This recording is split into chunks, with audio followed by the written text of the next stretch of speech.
So dear students, कल मुझे एक कमेंट आया था about how to read Indian polity by M Laxmikanth for this prelims. Okay, मैंने एक मेंस के लिए वीडियो बनाया था, उसी के नीचे कमेंट आया था, तो उसी लिए मैंने सोचा कि ये एक वीडियो भी बना लेते हैं। तो ये ऑन डिमांड वीडियो मैं बना रहा हूँ। द थिंग इज़ कि if you are preparing for any exam, not just UPSC, मतलब कि आप सिर्फ सिविल सर्विसेज के लिए प्रिपेयर कर रहे हो तो ही नहीं, बाकी कोई भी स्टेट सिविल सर्विसेज का एग्ज़ाम रहे या फिर एसएससी का एग्ज़ाम रहे, देन इंडियन पॉलिटी पढ़ना है तो best source is the Laxmikanth, हमें पता है। बट द थिंग इज़ कि ये किताब थोड़ा बल्कि हो जाता है। तो अभी मैं कुछ चीज़ें बताऊंगा जो मैं यूज़ करता हूँ, तो दैट हेल्प्स मी अलॉट, कि मेरा बहुत ज़्यादा ड्रास्टिकली मैं बहुत कम टाइम में इसको बहुत अच्छे से रिवाइज़ कर सकता हूँ, या फिर मुझे फर्स्ट रीडिंग भी पढ़ना है तो I can read that in very efficient way. ठीक है। सो मैं सारी चीज़ें एक एक एक करके बताऊंगा, तो थोड़ा शांति से सुनना और ट्राई करना कि आखिर तक देखना। ठीक है, क्योंकि आखिर में कुछ नोट्स मेकिंग वगैरह पॉइंट्स है, so that will get the benefit full of this. ठीक है। So the first thing is कि इसमें जो आपको ऑर्डर है, मैं जो बता रहा हूँ चैप्टर्स का list, that is according to the six edition. अगर आपका कोई एडिशन है, पुराना एडिशन है, तो आप उसके अकॉर्डिंगली चेंज कर लेना, बट चैप्टर के नाम तो सेम ही रहेगा। तो अभी देखो, जब स्टार्ट कर रहे हो वो किताब, तो स्टार्ट करते वक्त पहला ही चैप्टर है historical underpinning and making of Indian constitution. ये ना, फ्रैंकली बताओ, मेरे लिए बहुत बोरिंग था। तो मैं क्या करता था, I will just jump to the chapter number 3। ठीक है, ये दो चैप्टर में पहले स्किप कर देता था, चैप्टर नंबर 3 पे आ जाता था। वहाँ पे चैप्टर है salient features of Indian constitution. तो अभी जो आपको इस पेज पे जो चैप्टर्स दिख रहे हैं, मैंने जो पार्ट 1 दिया हुआ है, तो यहाँ पे है salient features of Indian constitution, then है preamble of Indian constitution chapter 4, chapter 7 है फंडामेंटल राइट्स, चैप्टर 8 है directive principles of state policy, chapter 9 है फंडामेंटल ड्यूटीज़, चैप्टर 10 है amendments of the constitution, and chapter 11 is basic structure. अब देखिए, ये जो chapters है, दीज चैप्टर्स, इन 7 चैप्टर में से ही आपको मेजॉरिटी क्वेश्चंस मिल जाएंगे। Getting it? तो यूपीएससी के प्रीलिम्स में या फिर बाकी भी एग्ज़ाम में जो मेजॉरिटी क्वेश्चंस आते हैं इसी से आते हैं, तो आपको पहले इसी को फिनिश करना है। ओके, मतलब ये ऐसा है कि you are achieving the biggest goal in the shortest duration. अभी once you are done with this, एक बार आपका ये हो गया, बाद में आप जाके आपके जो दो चैप्टर छूट गए थे, हिस्टोरिकल बैकग्राउंड और मेकिंग ऑफ इंडियन कॉन्स्टिट्यूशन, तो इन चैप्टर्स को पढ़ लो। ठीक है। इसके बाद में you can switch to the part 3, that is the parliamentary system, parliament, state legislature and the CAG. अब मैं बताता हूँ इसके पीछे का लॉजिक क्या है। पार्लियामेंट्री सिस्टम पढ़ लोगे तो पार्लियामेंट बहुत आसानी से समझ में आ जाएगा, बिकॉज वहाँ पे दिया है कंपैरिजन पार्लियामेंट्री सिस्टम के बेनिफिट्स, हमने क्यों एक्सेप्ट किया वगैरह वगैरह। देन जब पार्लियामेंट पढ़ोगे तो पार्लियामेंट और स्टेट लेजिस्लेचर में बहुत सारी चीज़ें कॉमन हैं। तो दोनों चीज़ों का, एक तो मतलब पार्लियामेंट पढ़ते हुए ही आप स्टेट लेजिस्लेचर के साथ में कंपैरिजन कर सकते हो, एंड देन दोनों में बजट मेकिंग है, and budget making is related to again CAG.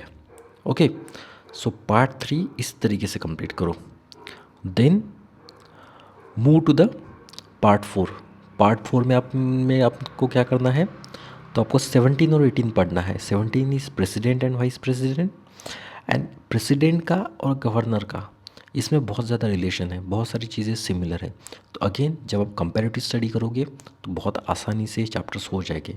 अगर एक चैप्टर को, प्रेसिडेंट को, एक दिन पहले दिन पढ़ोगे और 3-4 दिन के बाद में गवर्नर पढ़ोगे, तो फिर वो आपको समझ में नहीं आएगा। द थिंग इज़ कि वन गो में ये तीनों चैप्टर पढ़ो, बहुत आसानी से समझ में आ जाएगा और आपका टाइम भी सेव हो जाएगा। सेम वे पार्ट 5, पार्ट 5 में आपको क्या करना है, प्राइम मिनिस्टर और चीफ मिनिस्टर साथ में पढ़ना है।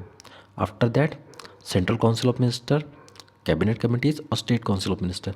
अब तीनों चीज़ें एक दूसरे से कनेक्टेड है। Then go to the attorney general and advocate general. Got it? इससे क्या हो जाएगा, अगेन कंपैरेटिव स्टडी हो जाएगा और रिवीजन भी हो जाएगा।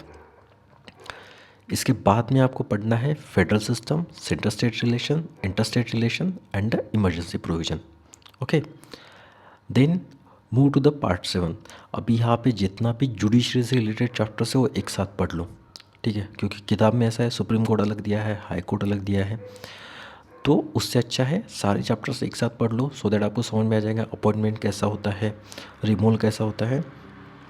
Then you can compare those things, तो बहुत आसानी से पढ़ सकते हो। इसके बाद में देखिए constitutional bodies, non constitutional bodies और बाकी सारे चैप्टर्स जो जो बाकी हैं, उन सभी चैप्टर्स को आप अभी पढ़ सकते हो in part 8। But again all other chapters का मीनिंग ये नहीं है कि आपको सभी चैप्टर्स प्रीलिम्स के लिए इंपॉर्टेंट है। अभी यहाँ पे आपको खुद का विजडम अप्लाई करना पड़ेगा। फॉर एग्जाम्पल अभी पॉलिटिकल डायनेमिक्स में बहुत सारे चैप्टर्स हैं जो आपको प्रीलिम्स के लिए रिलेवेंट है नहीं, तो उन्हें आप स्किप कर सकते हो। अगेन प्रेशर ग्रुप वाला चैप्टर है, that is only important for your mains, ना कि प्रीलिम्स के लिए, तो उसे भी आप स्किप कर सकते हो। तो these things you should understand from your self also, ठीक है। जब आप पढ़ रहे हो, प्रीवियस ईयर क्वेश्चन एनालिसिस कर रहे हो, तभी आपको डिफ्रेंशिएट करना पड़ेगा, ठीक है।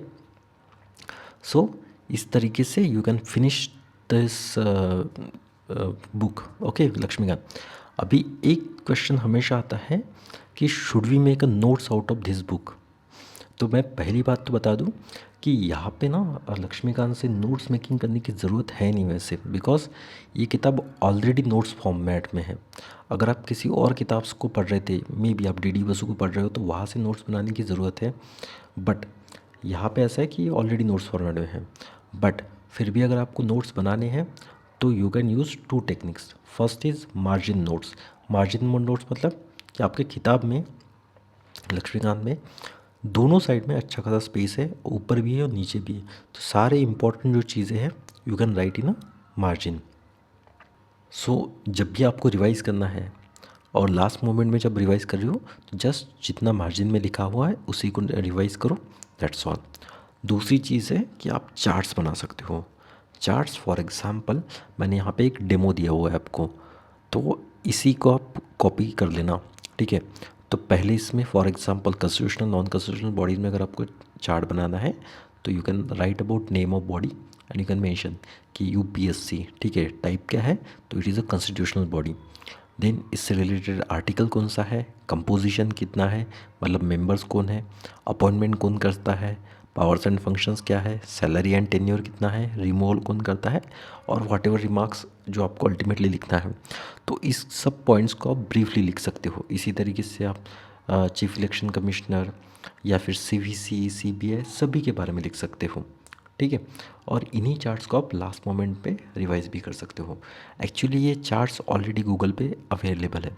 मैं आपको रेडीमेड चार्ट इसलिए नहीं दे रहा हूँ बिकॉज कि रेडीमेड चार्ट्स अगर आप यूज़ करोगे तो उसका ज़्यादा फ़ायदा होगा नहीं। अगर खुद से थोड़ा प्रैक्टिस करोगे, खुद से थोड़ा लिखने की कोशिश करोगे, तो ये चीज़ें थोड़ी लॉन्ग टर्म याद रहेगी। हमेशा याद रखना, थोड़ी मेहनत की तो बहुत ज़्यादा फ़ायदा होता है, तो ट्राई करना खुद से मेहनत करने का, that will benefit a lot, okay. So the thing is कि एक तो चैप्टर को रीऑर्डर करना है लक्ष्मीकांत में दिए हुए, सेकंड है नोट्स मेकिंग करते हुए थोड़ा स्मार्ट टेक्निक यूज़ करना है, दैट्स ऑल। बस इतने से टेक्निक से, इतने सिंपल टेक्निक से you can really save your a lot of time, ठीक है। So this was all about how to read Laxmikanth for the prelims. Hope this video will help you in your preparation. अगर आपको कोई भी doubts है या फिर आपको लगता है कि किसी एक टॉपिक पे मुझे वीडियो बनाना चाहिए, you can just comment in the comment below, okay. So thank you and all the best.